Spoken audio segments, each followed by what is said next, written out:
मैंने कभी ऐसा बामी आदमी नहीं देखा जिसने सिर्फ एक बार इस बड़े पेड़ को देखकर आधा साल अपने हाथों से काम किया और हवा में एक शानदार निलंबित लकड़ी का घर बनाया। न केवल पूरे घर में संरक्षित लकड़ी का उपयोग किया गया, बल्कि बाहर 360 डिग्री का दृश्य वाला टेरेस भी है और यहाँ तक कि निलंबित पुल का उपयोग करके एक घर के लिए एक पुल बनाया गया है। ये सच में बच्चों के सपनों का घर है। आधिकारिक निर्माण से पहले अंजुइक्सियन ने 2 महीने और आधा समय सामग्री इकट्ठा करने और लकड़ी को निर्माण के लिए तैयार करने में बिताया। हालांकि हवा में आश्रय बनाने के लिए सबसे पहले स्थिरता की समस्या को हल करना होगा।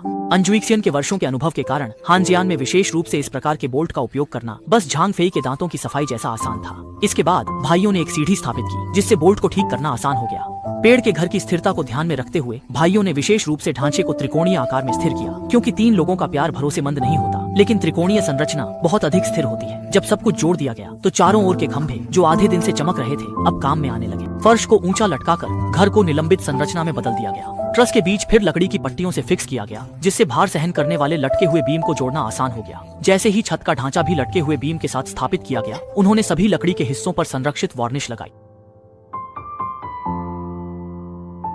अब बस ऊपर ओस्मोबैंड बिछाने की जरूरत है, जिससे छत की सीलिंग जल्दी से पूरी हो जाएगी। अगर आपको पानी से बचाव करना है तो नमी रोधी फिल्म जरूरी है। पहले काले फिल्म से आधार तैयार किया जाता है, फिर सतह पर मजबूत रंगीन स्टील की टाइलें बिछाई जाती हैं, जो नमी रोधी फिल्म की सुरक्षा करते हुए छत की जल रोधकता को भी बढ़ाती है। चूंकि गलियारे का हिस्सा अक्सर बाहर खुला रहता है, इसलिए अधिक संक्षारण रोधी लकड़ी का उपयोग किया गया है और फर्श को बेहतर ढंग से एकीकृत करने के लिए कोनों को गोल आकार में तैयार करना आवश्यक है। फिर लकड़ी की पट्टियों के बीच की दरारों में नाली बनाकर सफेद गोंद के उपयोग से उनके बीच की दूरी को समाप्त किया गया। अंत में बस सतह को समान रूप से सैंड किया गया और लकड़ी की बनावट को उजागर करने वाले वार्निश से कोट किया गया, जिससे फर्श की खूबसूरती तुरंत दोगुनी हो गई। साइड की दरारें केवल 2 मीटर और आधी है, इसलिए अंजुइक्सियन ने सीढ़ियों के बजाय निलंबित पुल का उपयोग करने का निर्णय लिया।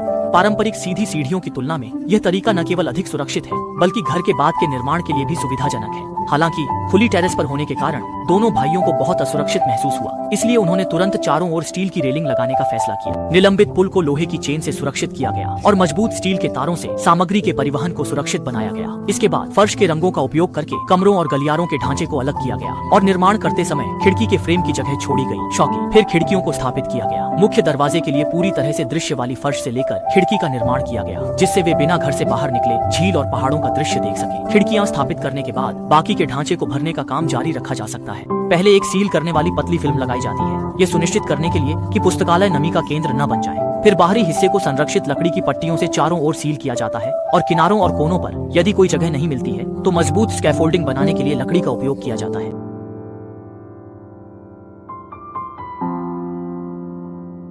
आने वाले 2 सप्ताह और आधे में दोनों ने मिलकर दीवारों को इंसुलेट किया और अंदर लकड़ी की पट्टियां लगाईं। हालांकि दोनों भाई बहुत कम बातचीत करते हैं, लेकिन बचपन